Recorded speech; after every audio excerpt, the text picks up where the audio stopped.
내 생각만 옳은 것은 아니다. 이런 주장도 있다. 이슈를 바라보는 눈을 키워드립니다. 라디오 전망대 라전 법정 시간입니다. 오늘도 두 분과 함께하겠습니다. 송하진, 이결아 부부 변호사 어서 오십시오. 네, 안녕하세요. 네, 반갑습니다. 네. 한 주간 별일 없이 잘 보내셨습니까? 네, 늘 별일은 없고요. 예. 오늘은 날씨가 좀 좋은데 예. 한동안 또 장마가 시작돼서 비가 오는 날이 지속이 되다 보니까 또 어쩔 수 없이 비가 오면 또 막걸리를 마셔야 되고 막걸리를 많이 먹다 보니까 얼굴이 이렇게 붓고 참 그렇습니다. 힘드네요. 네. 막걸리 때문에 부으신 거였구나. 네. 다른 이유 아시는 것이 좀 혹시 잘 있으신지? 모르겠어요. 네, 잘 모르겠어요. 너무 과로 일을 많이 하셔서 그런 거 아니에요? 잠을 뭐, 못 자서. 걱정. 복합적인 요인이 있겠죠. 일을 좀 적당히 하세요. 네네. 그런 걸로. 훈훈한 걸로, 네. 훈훈하게 시작하는 걸로. 네. 이 변호사님 뭐 특별한 없습니다. 일은 네, 없고 없어요. 네. 평소와 같은 나날들을 보내다가도 같은 나날들. 네, 뭐 별일 없이 예. 덕분에 별일 없이 지내고 있습니다. 예, 네. 덕분이라뇨. 저희가 덕분에 잘 지내고 있습니다. 자, 오늘 화제의 판결부터 바로 들어가 보도록 하죠. 어떤 내용 가지고 오셨습니까? 요즘 또 이제 보석 얘기가 이제 뭐 김용현 이제 그 전 장관과 관련해서도 뭐 보석 얘기가 나오는데 송영길 소나무당 대표죠. 이 보석으로 이제 석방됐다라는 내용이 나와서 오늘 이제 이 송영길 대표 같은 경우에는 불법 정치자금 수수 의혹으로 1심에서 실형을 선고받고 이제 법정 구속이 된 상태였는데요. 예. 이제 보석 청구를 했습니다. 지금 항소심이 진행 중인데 그래서 예. 이제 이 보석 청구가 인용이 됐어요. 그래서 오늘 뭐 이것과 관련해서 어떤 이제 보석과 관련된 이야기를 좀 한번 나눠보려고 합니다. 예. 송영길 소나무당 대표가 더불어민주당 대표 시절에 네. 현역 의원에게 300만 원짜리 돈 봉투 뭐 20개를 살포했다는데 관여했다는 혐의로 구속이 됐습니다. 네. 이를 이제 이틀 전 보석으로 석방이 됐다라는 것인데 167일 만이었습니다. 네. 구체적으로 좀 어떤 혐의가 적용됐습니까? 뭐 송영길 대표 같은 경우에는 방금 말씀해주신 것처럼 그 현역 의원들에게 경선을 앞두고 돈봉투 300만 원짜리 돈봉투 20개 그러니까 총 6,650만 원을 살포하는데 관여했다라는 혐의로 지금 재판을 받고 있죠. 그래서 1심에서는 이제 유죄로 그 정치자금 수수 혐의를 유죄로 판단을 해서 징역 2년을 선고하고 예. 지금 법정 구속이 돼 있는 상태인데 돈봉투 관련 혐의는 무죄로 판단을 했습니다. 그래서 예. 지금 어쨌든 항소심이 진행 중인 상황에서 보석 결정이 나와서 이제 다시 석방이 되게 된 거죠. 예. 돈 봉투 관련된 거는 무죄가 네, 네. 나왔고 네. 그 좀 구체적으로 말씀드리면 예. 그 정치자금 부분은 2020년 1월부터 2021년 12월까지 평화와 먹고 사는 문제 연구소를 통해서 후원금 명목으로 기업인 7명으로부터 총 7억 6,300만 원의 불법 정치 자금을 챙겼다라는 혐의로 예. 그래서 이 혐의에 대해서는 이제 무죄로. 유죄가 인정이 돼서 2년이 선고됐고 지금 이제 검사는 그 돈봉투에 대해서 무죄가 나온 거에 항소를 한 것이고요. 예. 그다음에 이제 또 송 대표 측에서는 모든 부분에 대해서 항소를 해서 지금 이제 항소심이 진행 중인 상황인데 이제 구속 기간 만료가 다가오다 보니까 이제 보석이 된 거죠. 네, 예. 그러니까 예뻐서 석방시켜준 게 아니고요. 구속 기간이 만료가 다가오니까 보석이라는 어떤 일정한 조건을 달아서 석방을 시켜준 것이라고 보는 게 맞을 것 같아요. 예. 그런데 지난해 5월쯤에 그 송영길 대표가 그 네. 신청했던 보석 청구가 인용돼서 선고 전까지 불구속 맞아요. 상태로 그랬죠. 재판을 받은 적도 있었습니다. 예. 하지만 지난 1월에 1심에서 실형을 선고받아서 다시 법정 또 구속돼서 이 보석이 취소가 맞아요. 네. 됐었던 건가요? 그때? 그렇습니다. 네, 그러니까 맞습니다. 보석이 취소가 돼서 예. 1심 판결 선고와 동시에 이제 법정 구속이 돼서 2심 재판을 받다가 이번에 다시 또 보석이 돼서 또 석방이 된 그런 케이스라고 보시면 되겠습니다. 그렇습니다. 이 보석제도 그냥 단순히 들었을 때 일반인들 입장에서는 저도 그렇고 그냥 풀어주는 것인가 이렇게 생각이 네, 들 수 맞아요. 있거든요. 이 설명을 조금 더 해주시죠. 법적으로. 뭐 이제 보석이라는 이야기 많이들 들어보셨을 텐데 쉽게 풀어서 좀 설명하자면 예. 보증금 납입 조건부 석방 제도라고 보시면 될 것 같아요. 그래서 피고인이나 피고인의 변호인 어떤 이해관계인들이 법원에 구속된 피고인의 보석을 청구할 수 있습니다. 그래서 이렇게 청구를 하면 일정한 제한적인 조건들이 붙은 상태에서 예. 석방을 하게 되는 거죠. 예. 보석 신청을 하려면 일단 어떤 조건이 좀 필요할까요? 일단은 이제 주요 이제 보석 청구 사유는 일단 피고인의 건강 상태가 예. 지금 이제 구속된 상태가 이제 이제 그 힘들다, 이제 좀 불가하다라는 그런 사유나 아니면은 뭐 이제 증거 인멸에 뭐 우려가 없고 또 뭐 도주의 우려도 우려가 없고 없고. 해서 이제 그리고 또 어떤 방어권 행사에 있어서 좀 구속이 된 상태에서 좀 뭔가 제한이 되는 부분이 있으니까 이제 예. 그런 부분에서 이제 보석을 신청하게 되죠. 예. 이 법원이 보석 신청을 인용하는 기준, 그러니까 보석 오케이 해주겠다 하는 그 기준 같은 것도 있겠죠. 법률 규정 자체로만 보면은 필요적으로 보석을 하게 이런 어떠한 사유가 없으면 반드시 보석을 해주게끔 그렇게 규정이 돼 있어요. 그래서 아. 그 사유들이 뭐 예. 사형 무기 장기 10년이 넘는 징역이나 금고에 해당하는 범죄를 범한 때 아니면 예. 누범에 해당하거나 상습범 그리고 증거인멸이나 도주의 우려 그리고 주거 불분명 아니면 이제 재판 관계인 피해자라든지 증인에 대한 어떤 위해가 없을 때 예. 이런 사유가 없는 사람은 보석을 해줘야 된다라고 규정이 돼 있는데 예. 사실 이 내용들이 굉장히 많잖아요. 그리고 예. 증거인멸이나 도주의 우려, 그 재판에 관계된 사람에게 어떤 접촉을 하거나 뭐 위해를 가할 우려, 이게 굉장히 폭넓게 해석될 수 있는 거기 때문에 예. 결국에는 재판부의 재량에 달려 있다라고 보시는 게 맞을 것 같아요. 예. 그 보증금은 얼마 정도를 내야지만 이렇게 보석이 될 수 있는 거예요? 보증금이 법정에 뭐 얼마까지 한다 이렇게 정해져 있지는 않고요. 예. 이제 보석을 만약에 인용 허가하는 경우에는 예. 이제 형사소송법 98조를 보면 법원은 보석을 허가하는 경우에는 필요하고 상당한 범위 안에서 몇 가지 조건 중에 하나 이상을 무조건 붙이도록 돼 있습니다. 예. 그래서 지금 송영길 대표 같은 경우에도 뭐 보증금 납입도 있고 뭐 서약서도 제출하도록 돼 있고 뭐 여러 가지 조건들이 붙었는데요. 이제 이 경우에 이제 보증금 납입을 이제 그 조건으로 명시하는 경우에 이 고려해야 되는 상황은 이제 피고인의 뭐 자산 이런 부분들을 좀 고려를 합니다. 그래요. 그리고 이제 99조에 보면은 법원은 피고인의 자금 능력이나 또는 자산 정도로는 이행할 수 없는 조건을 정할 수 없다. 그러니까 이 그게 사람은 무슨 말이에요? 그러니까 자신의 자금 능력이 도저히 뭐 예를 들어서 보증금 5천만 원을 납입할 수 없는 그런 예. 자산이나 자금 능력을 예. 가졌는데 5천만 원을 붙인다. 이렇게 할 수 없도록 돼 있습니다. 그래서 쉽게 말하면 연봉이 뭐 한 1억 정도 되는데 예. 보증금을 100억을 걸었다든지 이런 건 할 수 그건 안 없다라는 되는 거예요. 거고요. 그러니까 자산 상태라든지 이런 걸 보고 결정을 하는 거고 자산만 보는 게 아니라 범죄가 얼마나 중한지 그리고 뭐 증거가 지금 얼마나 충분히 수집돼 있는지 그리고 피해자에 대해서 뭐 배상을 했는지 이런 것들까지 종합적으로 고려를 해서 보증금을 정하는 거죠. 그러니까 피고인이 얼마나 뭐 도주의 우려가 좀 큰가, 좀 더 네. 크면 더 좀, 많은 금액을 맞죠. 보석금으로 네. 책정을 할 수도 있는 것이고요. 그 제에 해당하는 그 경중에 따라서 정하는 거죠. 지금 보면 법원의 마음, 네. 법원 마음이에요, 이거는? 재량이라고 재량이죠. 재량이라고 보시면 돼요. 그러니까 예를 들어서 구속될 당시에는 범죄도 인정하지 않고 피해자와 합의도 안 된 상태였는데 예. 이제 갑자기 입장을 번복해서 범죄도 다 인정하고 모든 증거에 대해서도 다 동의하고 피해자하고 합의까지 했다. 이러면 사실 증거인멸이나 도주의 우려가 거의 없는 거잖아요. 그렇게 예. 되면 보증금이 확 낮아질 수도 있죠. 예. 지금 예로 보면 송영길 대표 같은 경우는 5천만 원 보증금 조건이 나왔다고 지금 보도가 됐고 또 예. 이제 김용현 전 장관에 대해서는 1억 원의 그 보증금 납입 조건이 붙었잖아요. 좀 제 경중도 좀 다르기도 하고요. 그 뭐 내란 이런 혐의니까요. 그래서 예. 그런 거 고려를 한다는 거죠. 어허. 이 보석을 시켜주는 조건도 달린다고 들었습니다. 네. 보석을 시켜줄 테니 불구속 재판을 이제 받는 것인데 어떤 조건으로 보석시켜주겠다. 그러니까 돈을 납부하라라는 조건 이외에도 예. 뭐 주거지 제한 어디 가면 안 된다 아니면 출국 제한 같은 것도 걸 수 있고요. 그리고 재판에 관계된 중요한 증인들이 있을 거 아니에요. 예. 이런 어떤 특정한 사람들을 명시해 줍니다. 이 사람들하고 접촉 자체를 하지 말아라. 이런 조건도 붙을 수가 있습니다. 그런 것도 붙고 이 사람의 출석을 보증하는 보증인을 세우라는 것도 붙이기도 하고요. 그건 뭐예요? 이게 이제 98조의 보석의 조건이 정해져 있는데 예를 예. 들어 법원이 지정하는 일시 장소에 출석하고 증거를 인명하지 아니하겠다는 서약서를 제출할 거, 뭐 이호는 보증금 납입할 거, 그리고 주거 제한하고 또 법원의 허가를 받는 등 도주를 방지하기 위해서 법원이 취하는 조치를 받아들일 걸, 그다음에 뭐 피해자나 그 사건의 재판에 필요한 사실을 알고 있는 사람하고 접촉하지 말 것, 그다음에 그 주변에 접근하지 아니할 거, 그다음에 이제 피고인 아닌 자가 이 사람의 출석을 보증하는 보증서를 제출할 거,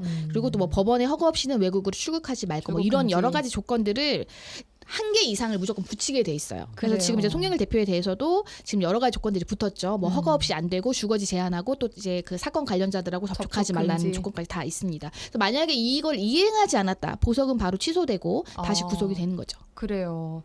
이게 뭐 석방의 의미라기보다는 사실 앞으로 남은 재판을 좀 더 충실히 이행하겠다라는 그런 신뢰를 전제로 보석을 시켜 당연히 주는 그런 거겠죠. 것이죠. 그래서 예. 앞으로 절차에 충실히 참석을 하고 뭐 그리고 이제 제시한 조건들을 어기지 않는다는 조건으로 석방을 해주는 거고요. 예. 아까도 말씀드렸지만 구속 기간은 각 신급별로 6개월로 제한이 있어요. 근데 지금 보석으로 풀어주지 않으면 어쨌든 석방을 시켜줘야 되잖아요. 송영길 대표 같은 경우에도 구속 만료 기한이 다가오니까. 만료 기한 3일 전에 지금 보석을 해준 거니까 그냥 풀어주느니 무제한인 상태에서 풀어주느니 조건을 달아서 풀어주겠다라는 재판부의 의중이라고 보시면 되겠습니다. 그래요. 왜냐하면 다시 또 구속영장을 발부해야 되거나 뭐 이런 문제가 또 생기는 거니까 지금 그래서 김용현 전 장관이 보석 안 받아들이겠다. 왜냐하면 나 지금 오히려 구속기간 그게 만료가 오히려- 다가오니까 그냥 나는 아주 자유의 몸으로 나와서 재판을 준비하겠다고 했는데 이제 이걸 특검이 막기 위해서 다시 구속영장을 청구한 것이죠. 그래서 이게 이제 송영길 전 대표도 같은 경우에 그러니까 대표 같은 경우에도 뭐 정권이 바뀌니까 뭔가 특혜를 준 게 전혀 아니고 구속기간 만료가 다가오기 네. 때문에 재판부에서는 조건부 보석을 허용함으로써 이제 어떤 이런 재판의 진행에 대해서 이제 이거를 더 이제 원활하게 진행하게 하겠다라는 거죠. 예. 그렇군요. 네. 알겠습니다. 자, 마지막으로 이 보석 아까 조건 중에 보석금이 있었는데 이 보석금은 정부에 귀속되는 돈인가요? 일단 당연히 조건들을 잘 지켜서 뭐 보석이 취소가 되지 않는다라면 당연히 나중에 돌려받을 수 있는 돈이고. 돌려받는 돈이에요? 그러니까 이제 예. 보석을 취소하는 때가 있을 한마디로 거 아니에요. 보증금이니까 이게. 그렇죠. 예. 그래서 뭐 재판에 잘 출석하고 실제로 뭐 이게 잘 진행됐으면 돌려받을 수 있는데 예. 아까 말한 어떤 재판에 잘 출석을 안 했다든지 아니면 도망갔다라든지 일정한 조건들을 어겼을 때는 보석을 취소할 수 있거든요. 그때는 담보의 전부 또는 일부를 몰취할 수가 있습니다. 아하. 그러니까 이제 법적인 용어 자체는 보증금이라고 돼 있어요. 예. 우리가 뭐 임대차 보증금 같은 거 생각해 보시면 되는데 그건 예. 원래는 반환이 원칙이잖아요. 그렇죠. 근데 뭐 일정한 부분 뭐 이행이 잘 안 됐거나 했을 때 이제 이 보증금의 전부 또는 일부를 몰취할 수 있습니다. 몰취. 그래서 네, 무조건 뭐 다 몰취하는 것은 아니고 이제 그 사안에 따라서 하는 거고요. 그리고 원칙적으로는 환부하게 돼 있습니다. 예. 알겠습니다. 자, 오늘 화제의 판결 여기까지 정리를 해보도록 하고요. 광고 듣고 와서 주제 토크로 이어가도록 하죠. 네, 수요일 코너 라전 법정 함께하고 계십니다. 자, 이재명 대통령이요, 취임 직후에 자살률 문제를 직접 언급했습니다. 우리나라 자살률은 지난 20년 동안 여전히 OECD 국가 중에 1위를 기록하고 있는데요. 정말 오명입니다. 자, 4일 전에는 부산의 한 예술고에 다니던 여학생 3명이 유서를 남기고 생을 등지는 일이 발생하면서 사회에 큰 충격을 안겨줬습니다. 자, 자살이라는 사회적 문제에서부터 자살을 방조하거나 또 돕는 행위에 대한 이야기를 오늘 나눠보겠습니다. 오늘은 바로 주제 토크 이어가 보도록 할 텐데요. 먼저 우리나라가 진짜 네. 20년째 오명입니다. 자살률 1위. 네, 맞아요. 그렇습니다. 그러니까 OECD 국가 중에 자살률 10만 명당 자살 건수를 통계적으로 조사를 했을 때 예. 우리나라의 자살률이 방금 말씀하신 것처럼 20년간 1위, 부동의 1위예요. 그러니까 굉장히 좀 문제가 있는 것이고 예. 그 장기적으로 또 자살률이 늘어나고 있는 유일한 연령대가 또 10대입니다. 그러니까 그렇습니다. 오늘 뭐 말씀해주신 그런 사안들도 있었고요. 그러니까 사회적으로도 굉장히 심각한 문제라고 봐야죠. 아까 뭐 오프닝에서 얘기했던 부산 예술고에 다니던 학생 3명이 학업과 진로 고민에 스트레스가 많다는 유서를 남기고 극단적인 이렇게 선택을 했습니다. 10대 자살률이 가파르게 증가하고 네. 있는 양상 어떻게 좀 보세요? 통계 자료를 보면 15년 전만 하더라도 이제 우리 청소년들이 사망하는 원인이 안전사고 이게 이제 원인으로 많이 그 지적이 됐었는데 지금은 10대 사망 원인의 거의 46% 상당이 고의적인 자해, 뭐 자살일 정도로 정말요? 이 문제가 굉장히 심각합니다. 10대 자살률은 2023년 기준으로 7.9명이었는데 이게 오늘 2015년엔 4.2명이라고 했으니까요. 한 2배 가까이 급증한 걸로 네, 방금 지금 나옵니다. 말씀드린 네. 수치는 10만 명당 자살 10만 건수. 명당. 그래서 네. 2015년에 4.2명이었는데 2023년 8년 만에 7.9명. 그러니까 거의 2배 가까이 증가를 했으니까 폭발적으로 증가한 수치라고 보시면 되겠습니다. 그러게요. 최근 이 청소년 자살 사건에서 특별한 양상 보여지는 것이 있을까요? 뭐 이제 10대 청소년들의 자살 원인으로 사실은 뭐 이제 연구하고 이제 그냥 이제 추측하는 건데요. 뭐 이제 진학 스트레스, 그다음에 학교 폭력 피해, 그다음에 이제 가정 폭력 경험 등 뭐 이런 것이 이제 원인으로 지목이 되는데 아무래도 우리 한국 사회에서 어린 시절에 학업적으로 부진하면 인생 전체에 낙오자가 된다라는 어떤 좀 그런 입시 제도에 대한 근본적인 그런 문제들 그리고 학교 폭력 여전히 문제가 많죠. 예. 계속 강화한다. 지자체 학교 모두 다 이렇게 정부 모두 힘을 합쳐서 어떻게 하겠다라고 하는데 여전히 근절되지 않고 오히려 더 조직화되고 더 악랄해지는 양상 그리고 그로 인해 어떤 피해자가 결국에는 자살이라는 이제 선택지가 남게 되는 그런 것들이 여전히 지목이 되고요. 예. 근데 이제 연구에 따르면 이 10대 자살은 성인과 달리 우울증 등의 정신과적 원인이 상대적으로 적대요. 그러니까 이게 좀 슬픈 그래요. 것이 네. 삶의 포기가 아니라 살려달라는 몸부림이다라고 해석할 여지가 많다고 합니다. 그러니까 우울증의 어떤 그런 것보다는 이제 표현할 수 있는 게 없는 거예요. 정말 살고 싶은데 이걸 선택하는 방법이 이렇게 된다라는 거라서 그래서 이거에 대해서 이제 어른들의 책임이다라는 거죠. 그래서 그러니까 우울증 같은 질병으로 인한 것보다 상대적으로 어쩔 수 낮고 없는 선택이 아니라 오히려 살려달라는 몸부림에 가깝다라는 게 이제 연구 결과라는 그 거예요. 방법을 모르기 때문에 어린 학생들이 도움을 요청하는 맞습니다. 그렇습니다. 자, 그리고 또 하나 사회적 문제가 되고 있는 것이 온라인상에서 미리 자살을 예고하면서 동반 자살을 모집하는 경우들이 있다고 합니다.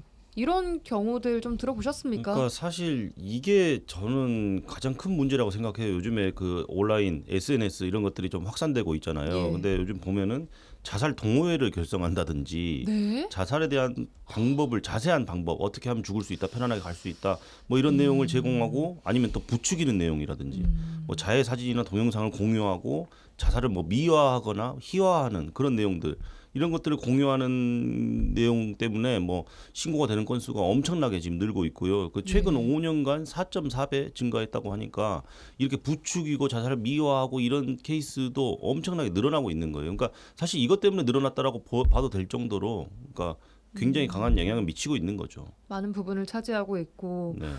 이런 경우에 사실 법적으로도 문제가 되고 책임을 물을 수 있는 사안 아닙니까?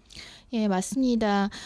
이제 자살 예방 및 생명 존중 문화 조성을 위한 법률이라 그래서 이제 약칭으로 자살 예방법이라는 법이 있고요. 이 법에 보면은 누구든지 정보통신망 등을 이용해서 자살 유발 정보를 유통해서는 안 된다. 자, 자살 유발 정보라는 거는 방금 말씀드린 모집 정보. 그다음에 예. 구체적인 방법을 제시하는 정보. 아니면은 자살 유해 물건을 판매하거나 어떻게 활용하는지에 대한 정보. 이런 걸 다 자살 유해 정보라고 하는데 예. 이런 거를 유통한 사람은 2년 이하의 징역 또는 2천만 원 이하의 벌금에 처하도록 이런 규정들은 있습니다. 있는데 이제 이게 근절이 안 된다는 거예요. 그리고 이거 확산 속도를 따라갈 수가 없는 것이고요. 예. 그래요. 방금 말씀하신 그 법 조항이 어떤 거라고요? 자살 예방법, 약칭으로는 자살 예방법이라고 하고요. 자살 예방 및 생명 존중 문화 조성을 위한 법률이라고 해서 예방법이라는 법이 있군요. 워낙 이게 예. 사회적으로 너무 큰 문제이기 때문에 이런 법도 있지만 법에서 또 이러한 거를 자살 유해 정보를 온라인상에서 유통하는 경우에는 이렇게 예. 징역형까지 처벌을 하도록 규정은 다 있습니다. 예, 그래요. 아까 말씀해주셨던 그 동반 자살을 하려고 방법이나 도구를 같이 논의하고 모의했다고 하면 이것 또한 범죄 행위라고 볼 수도 맞습니다. 있는 네, 겁니까? 당연히 해당될 수 있습니다. 그러니까 방조라는 것은 어떤 범죄 행위를 돕는다라는 걸 의미하잖아요. 방조. 그래서 이 경우에는 자살 방조죄에 해당될 수가 있습니다. 아하. 그래서 자살하려는 사람의 자살 행위를 도와주어서 용이하게 시행하도록 했다라고 한다면 자살 방조죄. 그러니까 근데 그 방법에는 소극적인 거 아니면 물질적인 거, 정신적인 방법 모든 게 다 포함돼요. 그래서 그래요. 자살하라고 이렇게 정신적으로 부추기는 것도 포함이 되고 아니면 어떤 자살을 하게끔 도와주는 어떤 물건을 구입하는 데 도움을 줬다든지 이런 거 다 포괄적으로 포함되는 근데 개념입니다. 이게 포괄적이라고 하면 사실 어떤 것까지가 포함되는지가 맞아요. 되게 모호할 것 같은데. 이제 우리나라 대법원은 꼭 어떤 자살을 할 수 있는 물건을 제공하는 것뿐만 아니라 정신적으로 지지해 주는 거야. 아, 그래. 살기 힘들지. 오히려 떠나면 더 마음이 편해질 거라는 식으로 정신적으로 네. 지지해 주는 것도 그 정도에 따라서는 방조로 처벌이 가능하다는 네. 거고요. 예. 실제로 이제 모의 행위를 같이 해서 동반 자살을 시도했는데 나만 살아남은 거예요. 예. 예, 나도 자살을 시도했지만 예. 나는 살아남았어요. 그런데 예. 다른 사람들은 다 동반 자살을 시도했던 사람 다 죽었어요. 이런 경우에 살아남은 이 사람은 자살 미수뿐만 아니라 자살 방조죄로도 처벌이 가능하다라고 예, 이렇게 이제 인정된 사례가 있습니다. 그래서 이 사람이 같이 그거를 인터넷 자살 카페 회원들이 동반 자살을 할 의사로 수면제나 뭐 이런 것들을 구입해서 자살을 시도했는데 다른 회원들은 죽고 자신만 살아남은 경우에 이 사람을 자살 방조죄로 처벌할 수 있다라고 했습니다. 이 사람이 이제 모의 행위만 한 것뿐만 아니라 시도에 나갔잖아요. 네. 그러니까 이런 행위가 시도를 했음에도 네, 자살 방조죄가 방조죄로. 네, 처벌 가능하다는 그래요. 거죠. 네. 이게 뭔가 단순한 말이나 생각의 표현 같은 걸로도 그냥 뭐 죽고 싶다 누가 이렇게 얘기했는데 뭐 그럴 수 있지 이렇게 얘기하는 정도는 안 되겠죠. 안 당연히. 되겠죠. 그래서 네. 사람들로 그걸 이제 좀 공감해 주는 거니까요. 꼼꼼하게 네. 뭐 따져봐야겠지만 네. 근데 그런 어떤 그냥 그래 너 살기 참 힘들겠구나 뭐 이런 정도 가지고는 자살 방조죄가 안 되겠는데 예. 그래 죽는 게 오히려 더 편해. 잘 생각해봐. 죽는 게 나아. 이런 정도로 나아갔다면 자살 방조죄에 해당될 수 있죠. 그래요. 그리고 또 구체적인 행위를 좀 알려주거나 네, 뭐 이런 맞습니다. 게 있다더라 네, 요즘에 네, 뭐 네, 이런 네, 식으로까지 구체적으로 막 나아가는 경우 없어야 하겠지만 네. 그런 행위들이 있으니까 이런 그렇죠. 법 같은 게 나오는 거 아니겠습니까? 그렇습니다. 예. 그래요. 자, 이게 생명을 해치는데 도움을 줬다라는 점에서 처벌도 굉장히 무겁겠죠, 아무래도. 그렇습니다. 그러니까 형법의 규정이 이미 정해져 있고요. 그러니까 사람을 교사하거나 방조하여 자살하게 한 자에 대해서는 1년 이상 10년 이하의 징역에 처하게 돼 있습니다. 예. 그리고 그 구체적인 방법에 대해서도 아까 지금 여러 가지 뭐 정신적인 지지 부분만 이야기가 나온 것 같은데 판례에 네. 있는 문구를 좀 설명을 드리면 예. 자살 도구인 그러니까 방법에는 자살 도구인 총칼 등을 빌려주거나 예. 독약을 만들어주거나 조언 또는 격려를 한다거나 기타 적극적, 소극적, 물질적, 정신적인 방법이 모두 포함된다. 그리고 방조 상대방의 구체적인 자살을 실행을 원조하여 이를 용이하게 하는 행위의 존재, 예. 그 점에 대한 인식도 필요하다. 그래서 굉장히 좀 포괄적으로 인정될 수 있는 개념이라고 보시면 될 것 알겠습니다. 같습니다.